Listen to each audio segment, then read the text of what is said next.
All right. Hey, I here we are. apologize. I'm so sorry. We're back online. Thank you. Um, so let's since that other video won't be saved, it got nuked. Sure. Why don't you tell me a bit about you, how you got into being a naturopathic Yep. doctor, how you got into plant-based diet, and just kind of your backstory. Sure. Because, No like I problem. mentioned in the other video, you said you've been in practice for 20 years. It's like you look much younger than me. Like the math somehow doesn't add up. So I Yeah. want to hear about it. Yeah. I got my dad to thank for some young-looking genes, but yeah, I've been practicing 20 years, and so started naturopathic school back in '95, and I was always interested in being a doctor, and my dad's a retired surgeon, but he also is somebody who originally instilled the ideas of eating well and exercise and all of that sort of like naturopathic lifestyle in me at an early age. And so I have this sort of weird dichotomous like interest in like conventional medicine because that's all I knew for health, but living a life that was more naturopathic and health promoting or however you want to call it. And so when I got to college, I just started out in pre-med but felt odd about it. I couldn't really define it. It didn't quite feel right, but I didn't know anything else about any other alternative medicine at all. So I just started exploring things. And Can I interrupt you for a second? Yeah. You said your dad was into health promotion, health creation, living a healthy lifestyle. Sure. How did that manifest, or what did he talk about, or what kind of example did he set with what Right. he did? Like, what was his angle on to bless him, he didn't know everything. He always tried to give me the best knowledge that he had at that time. But it was really mostly about, at that point, it was like, eat your vegetables, eat your fruits, and exercise a lot. Those were his main things. But I mean, he led by example. He was like incredibly fit and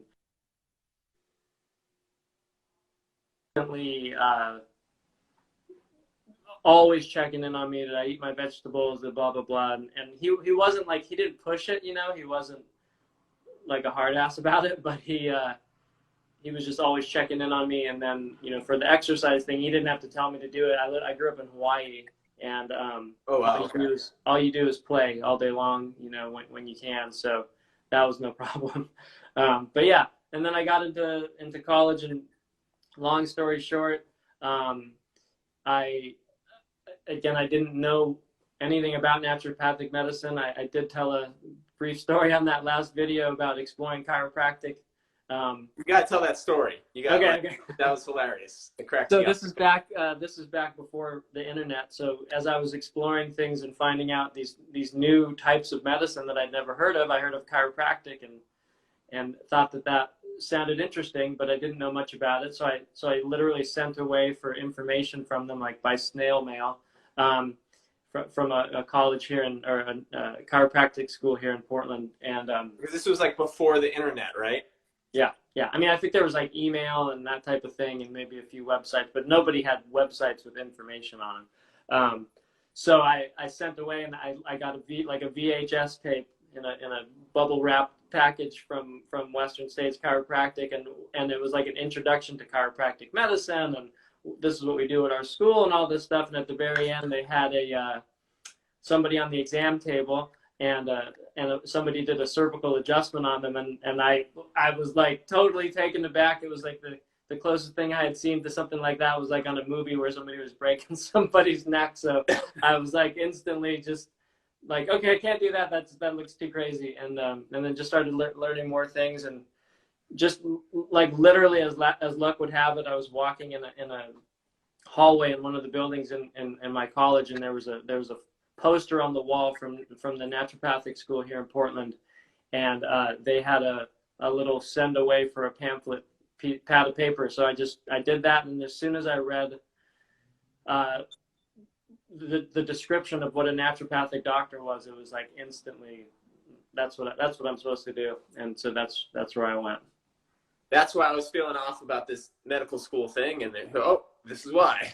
Yeah. It was like instant. There was a few discussions with my dad after that, who was thinking I was going to naturopathic school, but thinking I was going to go to medical school, but true to his nature, he was always very supportive and just like, all right, sounds interesting. And I think he could see the pros.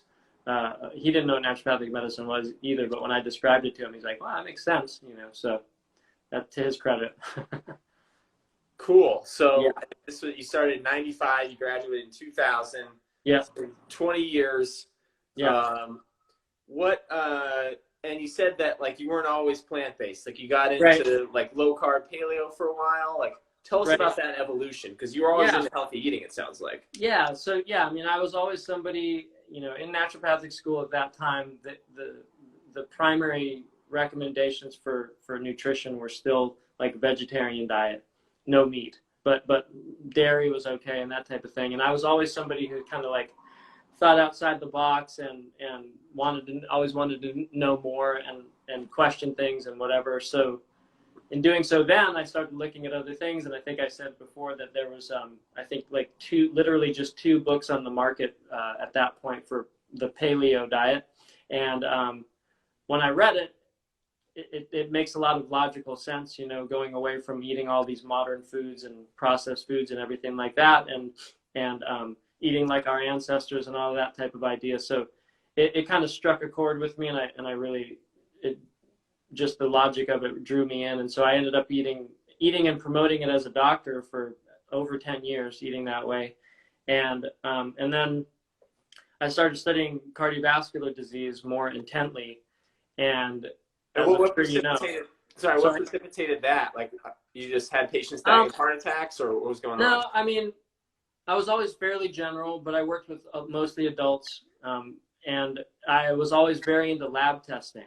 And so kind of, you do lab testing on enough people, you start to appreciate inflammatory markers and cholesterol and all that type of thing.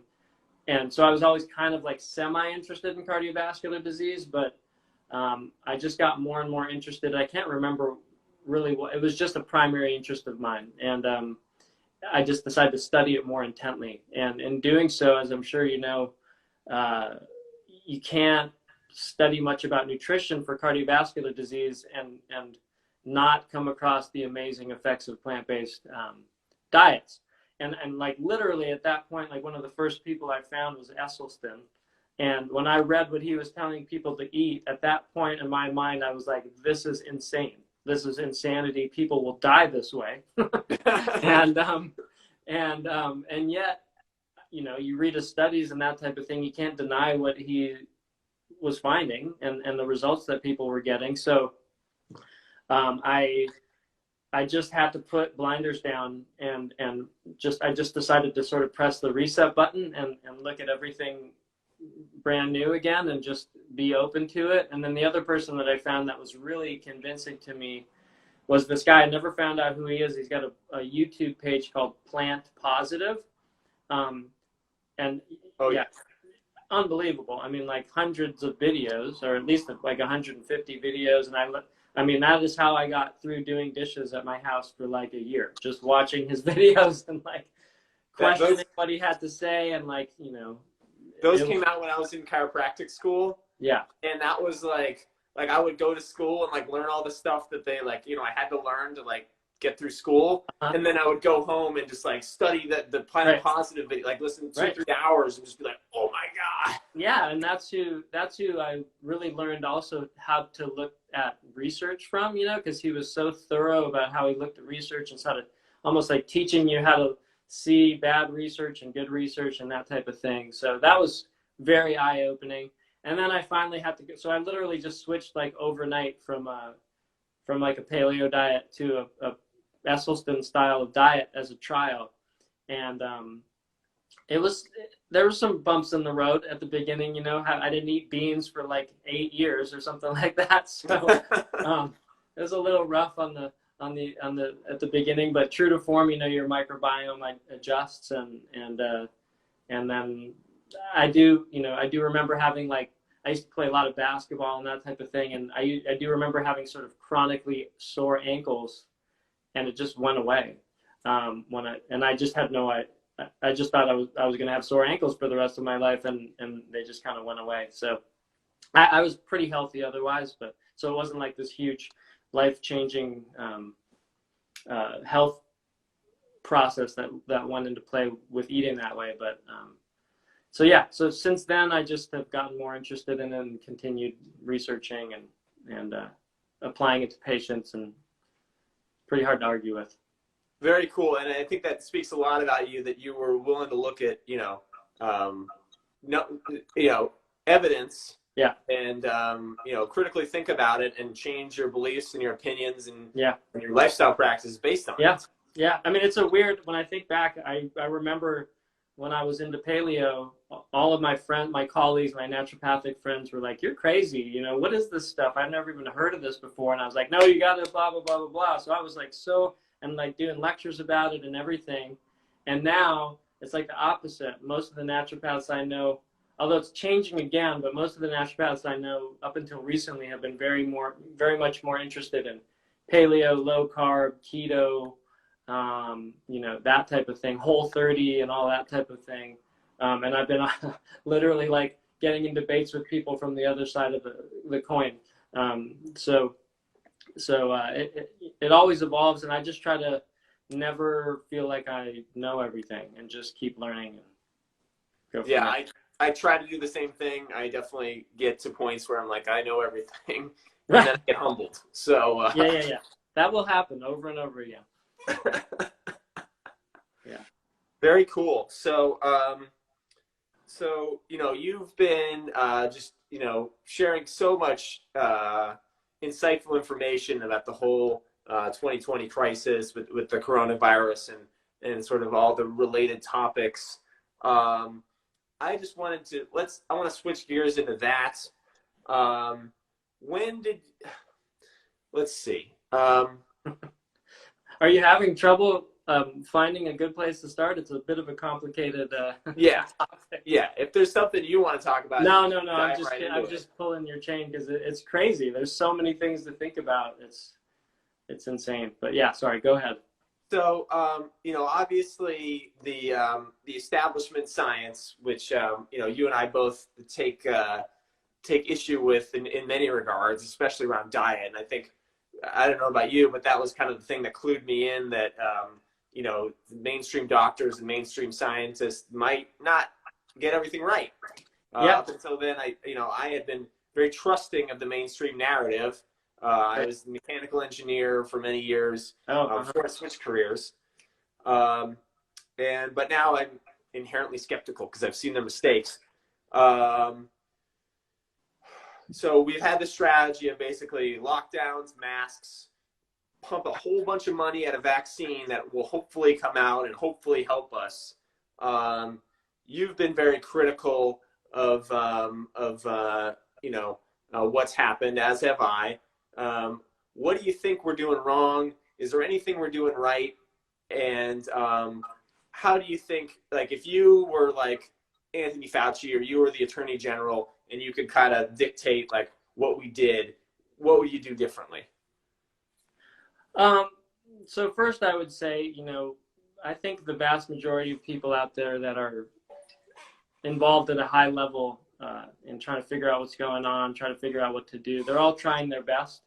I do fully believe that there's unfortunately some bias at play, and some, the world of science nowadays is so heavily influenced by reputation and grants and funding and all of these things, and you kind of have to toe the line. And I'm not a scientist, I'm just somebody that reads a fair bit of it.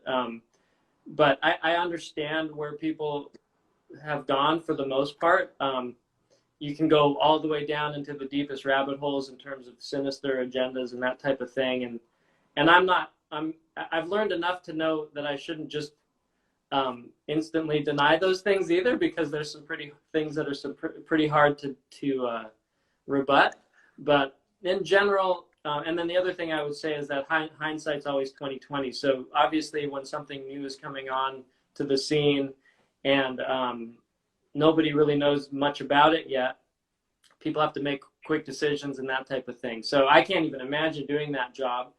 or, Fauci's job or whatever. But I also have learned enough about him and sort of some of the stuff that has gone on prior to any of us ever hearing the term coronavirus before, the public anyways, that I have a hard time accepting the idea that he was just sitting there and just went purely from a reactionary standpoint and just tried to build policy from there. Like, it feels like they kind of knew something like this was coming. Some people say they planned it. I don't know for sure, but so that all aside, if I was sitting in that position, I think one of the most concerning things that I've seen in that regard is it seemed like we had a lot of information early on that we didn't really pay attention to, especially in terms of who was dying.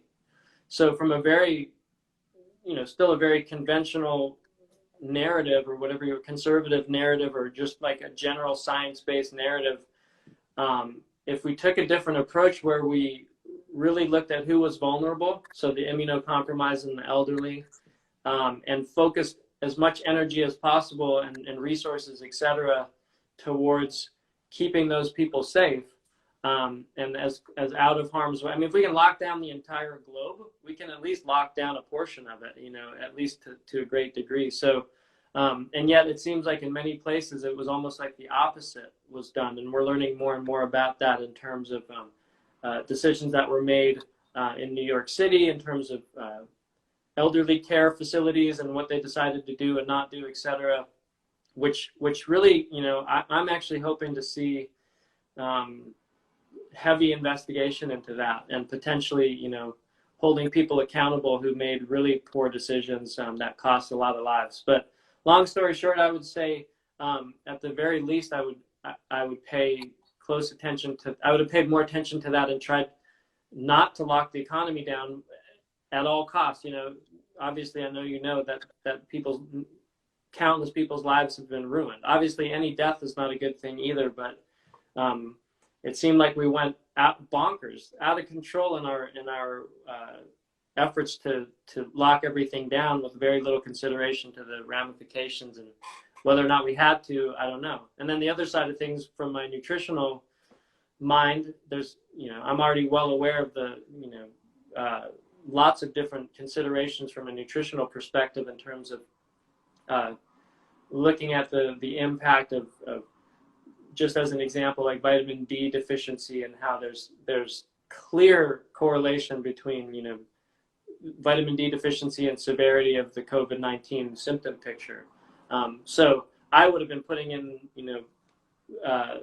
national policies about everybody has to take this and that, and, vitamin C, vitamin D, multivitamin, get outside, go in the sunshine, breathe fresh air, ideally go into various natural settings and breathe the air there. That's where you're getting a lot of your microbiome into your system.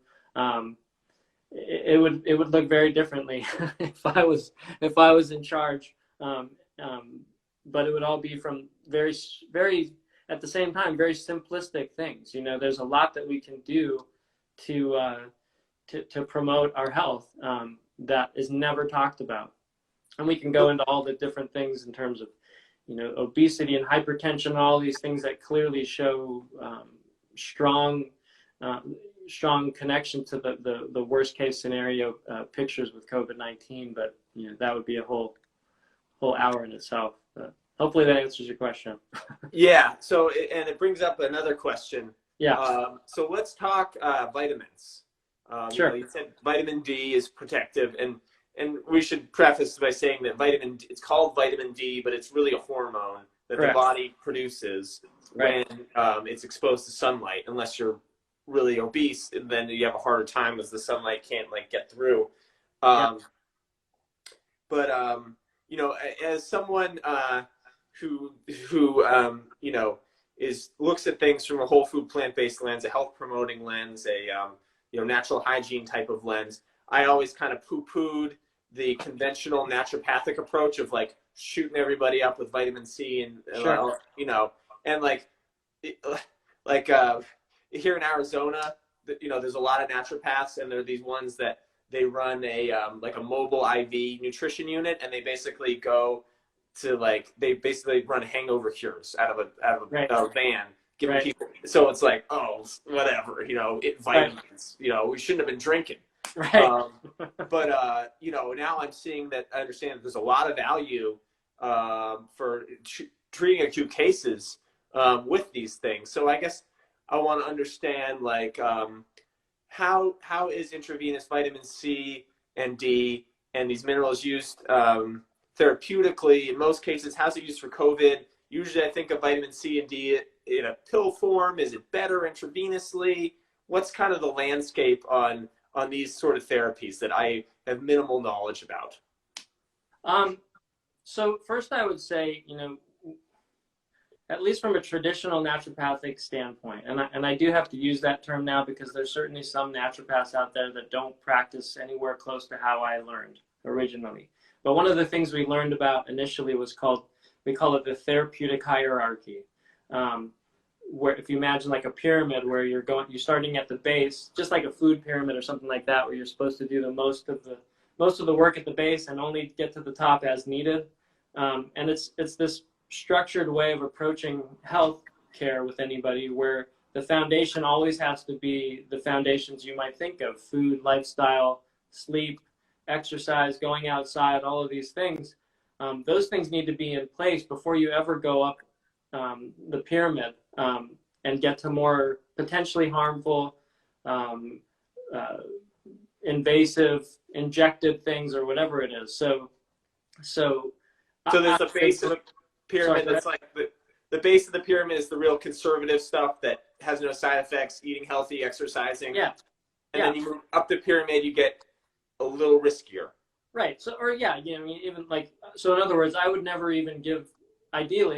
give somebody even an herbal medicine before I talk to them about how to live a healthy life, because then you're just doing symptom treatment just from a safer place. And then, IV nutrients, which I do with people, would be above that by far, but there are certain circumstances like an acute infection that you need to bring all hands on deck at the same time. And so I'm hesitant, honestly, to talk about anything that we know for sure is a treatment for COVID, because none of that's been researched. It's all suggestive right now based on what we know and observational data and that type of thing.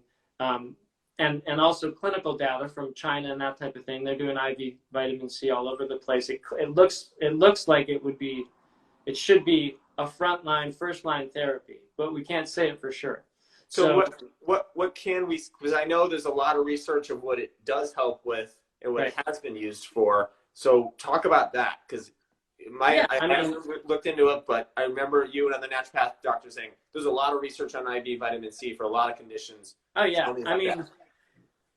in all honesty, like the research, quote unquote, the true research is pretty weak in the sense that I've looked a lot and I've never seen a study that actually used as much vitamin C as I or any of my colleagues would use in a concerning, urgent situation. But luckily we have an incredible amount of data from at least a couple of well-known physicians who used IV vitamin C for 40 years in their totally rural, like urgent care practice, essentially. If you've ever heard of the name Frederick Klenner, he was an MD back in the 40s, 50s, 60s. I mean, this guy has hospital records of treating just with IV vitamin C, polio, certainly measles, all kinds of things. He has over 60 cases of polio cured with IV vitamin C. That doesn't mean I'm saying that vitamin C is a cure for polio, but this guy had no other treatments. As we all know, there's very few antiviral treatments that are super reliable in the conventional medical world. But this guy treated. You can go on the internet and there's a website, dryourself.com. If you just go to there and type in Klenner, Klenner, you get a full rundown of how he treated everybody. And one of the things you'll see very early on is how much he was using.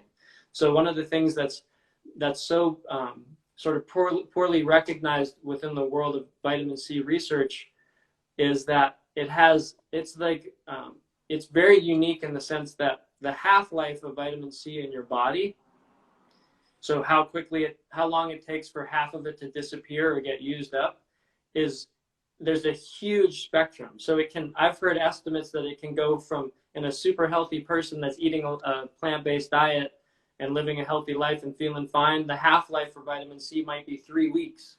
And in somebody who has a severe case of bacterial pneumonia, it might be 30 minutes. So the amount that you would need to use to treat that person goes far beyond what you could ever get from food. And that's where you have to go up that pyramid and start using some other type of like more intense concentrated nutrient, at least with vitamin C. The other nutrients are a little different in that regard. So vitamin C is the one I think of most for therapeutic effect. There's clearly other ones that are being considered right now with COVID. Glutathione is a huge one, and they're kind of intimately related anyways. And then vitamin A in acutely high doses and even vitamin D in high doses are being sort of suggested as possible beneficial, as having possible beneficial effects. But the rest of them, things like zinc, selenium, magnesium, they're all very important, but I look at them more as like needing to have them on board regularly in your life and your diet. If you're supplementing them, or if your diet's not good enough and you want to still have some support, not a bad idea. But those are the ones you want to just have sort of like replete in your body, like at sufficient levels. And then in all likelihood, you would have a much better chance of being resilient in the face of an exposure to the virus. Like you're already set, your army of white blood cells, et cetera, are already set and primed and ready to go when faced with something like that. But occasionally things get overwhelming to systems, and that's where something like IV vitamin C, or the other thing, if you don't have access to IV vitamin C, just taking it really frequently at what we call bowel tolerance doses. So like if somebody's sick and they're doing oral vitamin C, I'm typically recommending they take it every hour, even every half an hour sometimes if they're really not feeling well. And they just up the dose to the point that they feel positive effects from it. And that's going to be, again, different for each person depending on the rest of their health and how sort of like built up their health is already. But it also, viruses are known, and if you look at Klenner's work, viruses are one of the things that seems to use up more vitamin C than just about anything else when treating it. So I always remember, I'll sort of finish it by saying I always remember this saying by one of the teachers I learned from, that was when you're using vitamin C to sort of work on an acute health issue, you take the dose. What does he say? Up the dose, whatever. Now I can't remember it. Damn it! It's something along the lines of like taking whatever dose you need to get a resolution of your symptoms, and then just keeping on top of it. And your gut will tell you. You'll start getting bloated and that type of thing when you're getting to the point that you're sort of satisfying your need. Okay. Cool. That actually makes me. And there's so many things I can ask you. Oh yeah. About, I mean, but, I will just say there's so much information. It's hard to communicate it, but like the people you want to look at, for anybody that's listening, the people you want to look more in, if you want to learn more about vitamin C and how to use it, you would go to dryourself.com. And then the other thing I would look is a man named Paul Anderson, who's a naturopathic doctor who knows more about using vitamin C clinically than anybody I know practicing right now. So those are places that people can go to learn more if they're interested. And you would agree that the best place, in general, is to eat lots of fruits and vegetables, get it from there. But if you do end up in an acutely ill situation, it's back. Right. So here's another way to think about it real quick that I didn't mention. human beings are one of the few species on the planet that don't make their own vitamin C in their bodies. And so, literally 99% plus of animals on the planet make their own vitamin C in their livers, mammals. So they've done research where they've looked at animals that are capable of manufacturing vitamin C in their own bodies, and then they've literally exposed them to viruses, stressed them out, that type of thing, and they look and observe how much vitamin C they actually make in addition to normal. So on a normal basis, I always remember there was a study done with goats. Goats are approximately the same size as a human mass-wise, not huge difference, and they're very good at making vitamin C. And they make about 2,000 to 4,000 milligrams a day when they're healthy. But if they get stressed, injured, sick, etc., they may make 10 times that much in their bloodstream, pumping it out from their liver, and they keep it that way until they're better again, and then it goes back to baseline. So the idea is that it's trying to like mimic that, so there's going to come a point if you're sick or injured or stressed or whatever, where the amount that you can get from food is simply not, you can't possibly get that much. And if you could, you would make more in your liver, but humans can't for various reasons that we don't have time to go into. But in those situations, if you mimic what the goat would have done, then you tend to do quite a bit better, actually. So that's another way to think about it. So I've got a question for you about safety of vitamin C, because my understanding is it's a water-soluble vitamin. If you have too much, you're just going to urinate it out. And I want to share a very anecdotal story that I heard that I'm just curious what your thoughts are on it, because this was like in high school. Somebody told me that he knew somebody who was dating this woman who was like a vitamin pill MLMer. Sounds very scientific already. Go ahead. Yeah. And he got all these vitamin C from her, and he would just take vitamin C all the time because he could get it for free. So he would like be popping all these vitamin C pills, and then they broke up, and he ran out of vitamin C, and he was taking like a lot, and then he got scurvy because his body was used to taking so much vitamin C regularly. Sure. That's a good question. There is some information out there in the literature. It's the term, I guess the more appropriate term would be rebound scurvy. So it is a theoretical possibility that if you're pounding tons of it every day and then you stop, you're going to potentially go through a period of time where your body is not used to not getting any, and you can become a little bit more vulnerable to infections and things like that for a few days until everything recalibrates. So that's actually true as far as I know. But you do have to the other thing is you have to be taking a fair bit on an ongoing basis. So I personally, I used to take a lot more than I do now, especially I used to take a lot more when I wasn't eating more plant-based and getting so much in my food. So these days I kind of almost prefer to have my body primed and able to handle as much as it can handle without taking tons of vitamin C in every day. And then if I do get sick, then I just pound it. Very sort of similar to my liver making a ton. So I try to, these days I've settled on the idea of getting as much as you possibly can from food, taking very little supplement wise, assuming you're not stressed on an ongoing basis or something like that. And then just having it at the ready for any acute needs, and then it might just be subjective, I don't know, but it seems like when I do it that way, I respond more quickly to a high dose. Like if I start feeling sick or whatever, and I start taking a high dose, it's like works really well. So perhaps it's because my cells are just ready to suck up as much vitamin C as possible. And then this is all anecdotal, but it's my experience. It's fascinating information, especially the story about the goats and how they can produce endogenous vitamin C and produce more when they're going through sickness. Yeah. So here's one thing I want to talk to you about.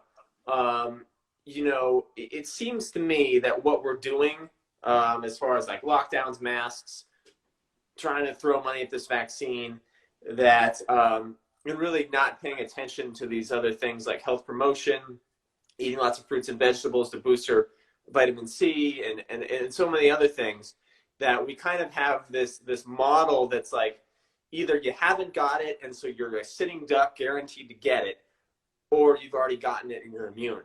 Yeah. And that essentially that it all boils down to whether or not you have antibodies. Right. And that means like we got to have a vaccine.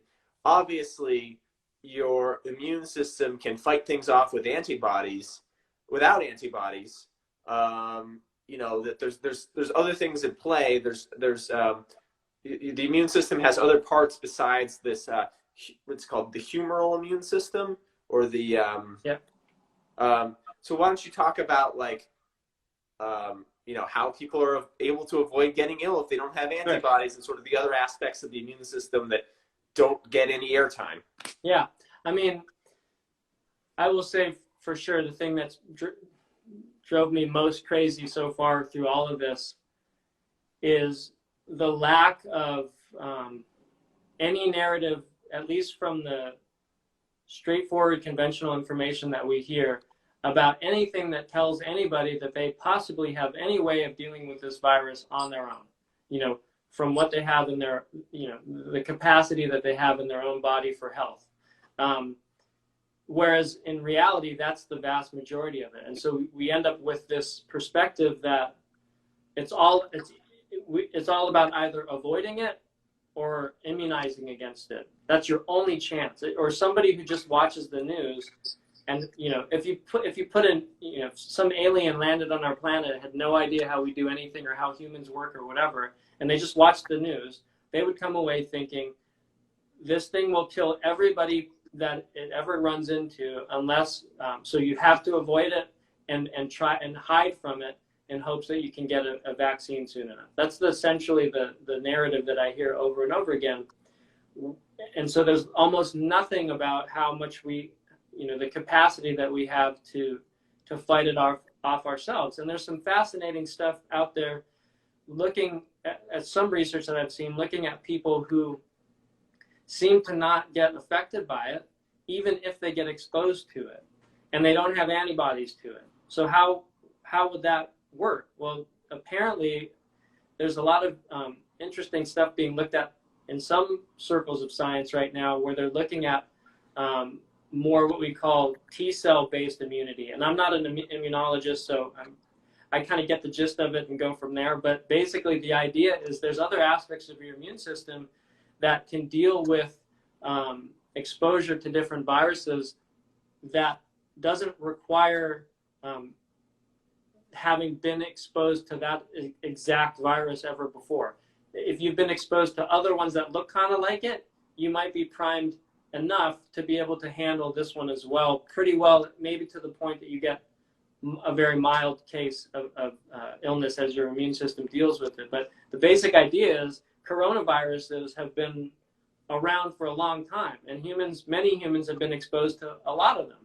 And so some colds that people get are directly caused by a coronavirus. We just never heard the name before because it's never been this situation before. But it's very possible that many people out there have been exposed already to bugs that look kind of like this one enough that if and when that one comes into our body, we basically know how to deal with it.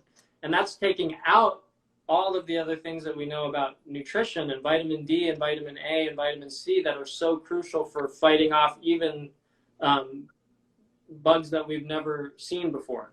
So there's multiple angles from which the average health person who's been exposed to enough immune challenges in their life, there's multiple angles that we can fight this off. And we see that playing out.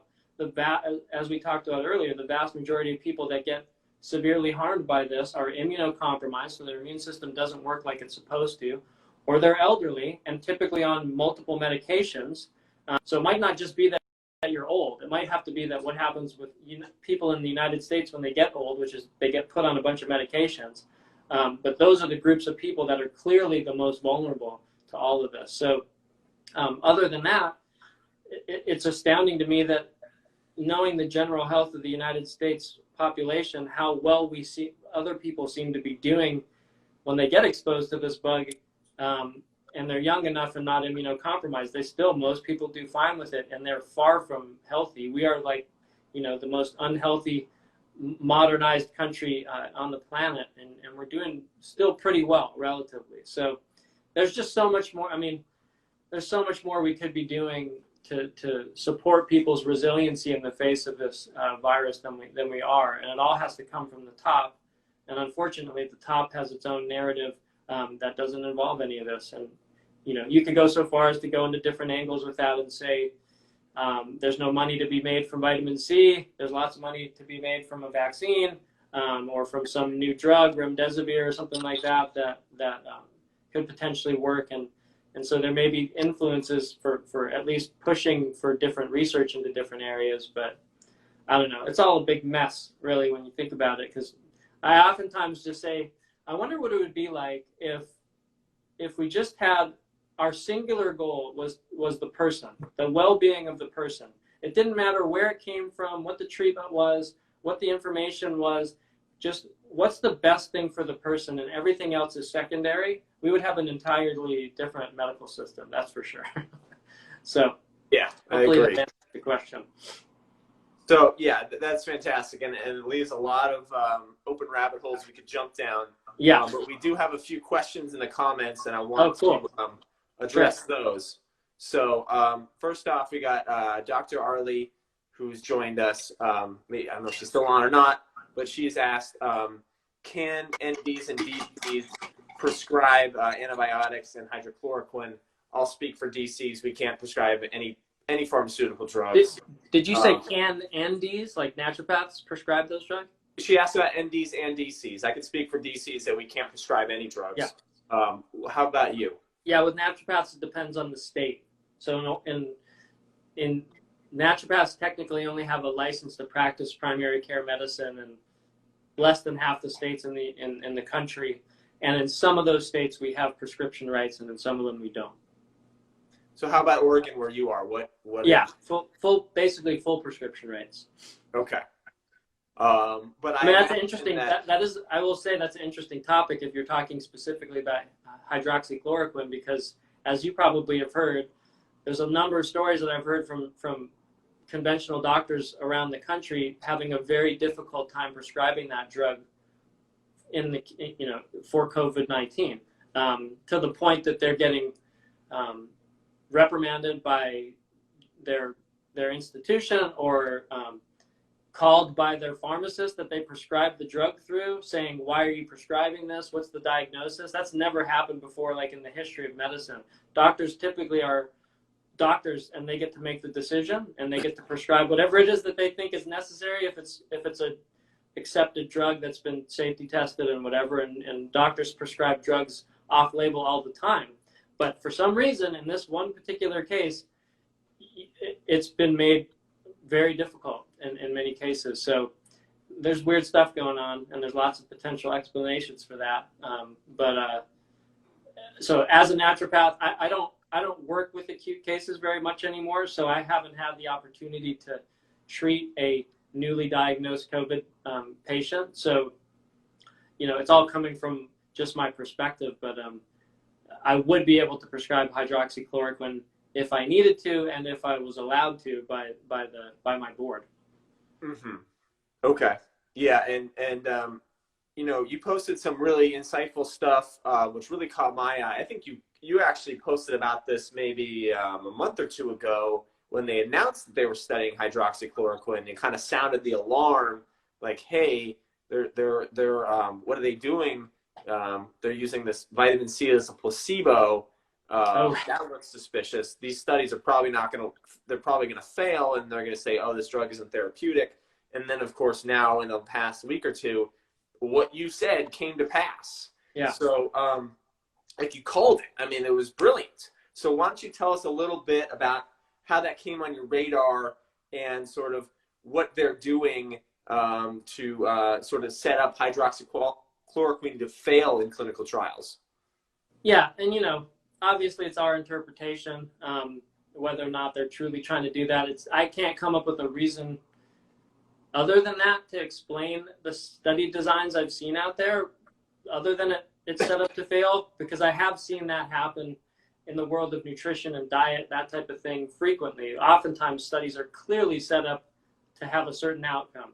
So that, already knowing that, I kind of had like a little bit of a, you know, radar for that type of thing. And I guess it was probably about a month or so ago. I don't know what prompted me to, I heard about a study on hydroxychloroquine, one of the first ones that was being designed, and I just wanted to look more into it. So I went to, you know, clinicaltrials.gov, and where anybody can go to read more details about any study that's being done. And I wanted to learn more about it, what they were doing, how much they were using, etc. And instantly I saw that the placebo being used was ascorbic acid or vitamin C, which to me, somebody who, you know, knows and trusts the antiviral effects of vitamin C, I was like shocked. Normally, for anybody that doesn't know this already, a placebo is supposed to be inert. It's supposed to have no bioactive component to it, so that it's like you're comparing a drug to nothing. And that's like the opposite of what we were seeing there, where they were literally comparing something that they were looking to see if it had antiviral effects. They were comparing it to an antiviral substance. So I don't, and you know, all you ever have to do with a placebo-controlled study is show that if you're trying to prove or disprove the efficacy of a drug, you're just trying to look and see how well it performs compared to placebo. Because there is a true placebo effect that happens with people. Some people, when they take a pill or whatever, they get something happens in them that they may do better than they would have with nothing. So they have to show that the drug works better than that. So how could you ever design something where the placebo was actually an active substance? I was just shocked by that. And then, of course, I looked and saw who funded the study, and it happened to be the Gates Foundation, which I found was also, you know, I thought was also interesting, knowing how much the Gates Foundation has been promoting and you know, pouring money into vaccine production. Obviously, if you have a drug that works super well for this condition, a vaccination becomes unnecessary. So I felt it was kind of interesting that a study was designed that looked to me like it would just end up showing that the drug in question was not that effective, and it was funded by somebody who has an entirely different goal in mind in terms of how to deal with this situation. So that was about a month ago, and then I started maybe a couple weeks ago looking more into some of the other studies that I've seen, because again, as you know, now in the media we're hearing that hydroxychloroquine's been sort of like poo-pooed as a good drug, and the WHO and the FDA have essentially said it's not a drug worth studying anymore. It's not effective, etc. It's potentially harmful. So I started looking at you know, the studies that were done to support their decisions, and it's still hard for me to even believe it when I think about it. But when I went and looked at the details, I found, for example, a study done where the placebo in question was vitamin D this time, and a therapeutic dose, like close to 2,000 IUs a day, initially for the placebo arm. Vitamin D is literally, in the world of nutrition right now for COVID-19. It's not a treatment yet, but it's literally, as far as I know, the most interesting nutrient to scientists out there, as a potential having a potential benefit, at least in preventing the onset of COVID-19 symptoms, like having enough vitamin C in your body. Vitamin D in your body. It's like literally the most interesting substance out there based on the research we've seen. And yet in this study, they're using it as a placebo. I saw at least 2 more studies with vitamin C as the placebo, and I saw another study, which was one of the big ones that was being used by the WHO as reason to stop considering hydroxychloroquine. There was a study they did where they actually used folic acid as the placebo. And if you look in the research, or I made a video that shows this research, folic acid is being considered a potentially therapeutic substance to keep people from having progressed into worse and worse lung symptoms with COVID-19. Like, it's all of these things, vitamin C, vitamin D, folic acid, are clearly potentially therapeutic with COVID-19, and yet they've all been used as placebos in these studies. One of which was a big study that was used again directly to influence decision-making processes. So they I mean, and then there's a whole other side of things with the safety of it as well. Talking about the safety of it, I don't know if you want to talk about that, like the recovery trial and the I can't remember the name of the other one, but just for 1 second, but I just want to say that like if they're using these vitamins as the placebos and skipping inert placebos, which they really should do, it's almost like they know they want to. They have this like ignorance of like, oh, vitamins, you know, it's not a big deal, not even worth the time. Right. There's no data, you know. But then, why would they use them as placebos if they knew that they had therapeutic value? Absolutely. If you're a researcher designing a study, and your opinion of vitamin C is so low that you think it's the same to just use a standard inert sugar pill placebo, why wouldn't you just use the placebo, the inert substance instead of the vitamin C? Like so I don't think that's at all possible. All of these people know that there's some activity with these substances, and you know, it's a totally different situation if they were trying to do a study where they were saying, I want to see if hydroxychloroquine works as well as vitamin C, then sure you'd have them in different arms of the study to see which one performed better. But these ones were, this is the placebo, like, i.e. this is an inert substance. And no, I mean, you'd have to be an idiot as a researcher to like come up with a design where you're like, oh, well, let's just use vitamin C or vitamin D. It's like nothing anyway. It's like nobody would think that. So. And they could easily do a study where they put all three head to head: vitamin C, hydroxychloroquine, and placebo, right? And then sure, yeah. But that would only be done in a world where they were interested at all in seeing if vitamin C works, which they're not. So that's not going to happen. So yeah, you mentioned it a little bit before, but you know, these studies were done to sort of like, you know, defraud us into thinking that hydroxychloroquine isn't effective. But now they also have to defraud people into thinking that it's not safe at a therapeutic dose. And you were alluding to that. Yeah. So how did they make it look a lot less safe than it is? Yeah, and I'm somebody who always tries to be specific with language. I don't know what anybody's trying to do. You know, I'm just seeing what's being done and trying to interpret it from a logical perspective. And I don't know any other way to interpret things other than like, you know, either, again, the researchers are complete bumbling idiots, or there's something else weird going on here that they're trying to show that it doesn't work or that it's harmful or whatever. So from that perspective, probably the biggest trial that's been used, that I know of, that's been used to say, for the WHO and the FDA to retract any statements that hydroxychloroquine might be helpful is a trial called the recovery trial. And long story short, I heard about this first, I can't remember where I first heard about this idea, but I started looking into the toxicity dose, the dose of hydroxychloroquine that it would take to give the average sized adult to have a toxic effect.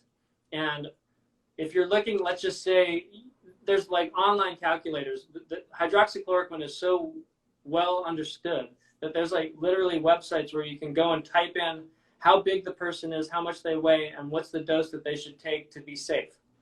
So they call it like a Plaquenil is the brand name, Plaquenil calculator, a hydroxychloroquine calculator. And you can do this yourself, but if you put in like the weight of like a 175-pound adult, average size, maybe a little below average in the United States, the toxic dose is 800 milligrams for a 175-pound person. That is the dose above and beyond which they expect toxic effects. They go so far as to say that for that same size person, a dose that you would see an increase in mortality rate of the people taking that drug from the drug is 2,500 milligrams. And then they also go so far as to say the clearly, definitively fatal dose, or clearly shown to be fatal dose of hydroxychloroquine is 5,000 milligrams. So that all in mind, 800 is the low-end toxic dose, 2,500 is clearly increases mortality and 5,000 is fatal. In the recovery trial, the first day for all the patients that got hydroxychloroquine in that trial, the first day they were given 2,400 milligrams. And so again, 2,500 milligrams increases mortality rate in a 175-pound person. And they were given 2,400 milligrams over the course of 24 hours. And then they were given 800 milligrams a day for 9 more days. So again, 800 milligrams is a known accepted toxic dose that increases kidney toxicity and some other things. 2,500 milligrams is potentially will kill you. And so the other thing to keep in mind is that hydroxychloroquine has an extremely slow half-life in the body, so it doesn't clear your system very well at all. So the cumulative dose that you're getting over that 9 days or so is like inarguably toxic. And so, and that's in the study to see how toxic hydroxychloroquine is. And they're giving toxic doses. Another way to think about it, the doctors around the world that have been using hydroxychloroquine successfully to treat COVID-19, typically the dose is somewhere between 200 to 600 milligrams a day for a short period of time, maybe 5 days. So just think about the difference. Like, nobody even knows where they came up with these doses for this trial. It's never been used before. So it's, yeah, I mean, you want to talk about unethical? I mean, it's like, oh my gosh. I mean, yes. people were, and here's another way to think about it. In that trial, the death rate for the people that got that drug was much higher than you'd expect to, like, percentage-wise, than you'd expect to see for COVID-19. Like, it was higher than the control arm, which was truly given a placebo. So, like, more people died in that arm, and you can't say it's because hydroxychloroquine in and of itself is toxic. The dose they were giving was toxic. So, I mean, you could go so far as to argue that people were killed in that study. So, from that dose. And you know what I just find absurd is that you and I are guys who, you know, like talk about top of the pyramid. Like, pharmaceutical drugs is one of the last things we want to do. And it says we got 2 minutes left here, but here we are defending them. But we're more so just defending science. Absolutely. That's exactly what it is. I mean, any post that I put about hydroxychloroquine, I'm always like, you know, keep in mind, I'm a naturopathic doctor. This is not the first thing I would suggest to somebody if it was me. But this is not okay. You know, that's the bottom line. If we just want people to be safe and healthy and not negatively impacted by this, what's going on, as far as I can see, is totally not okay, whatever type of doctor you are. So, hey, we got 1:20 left.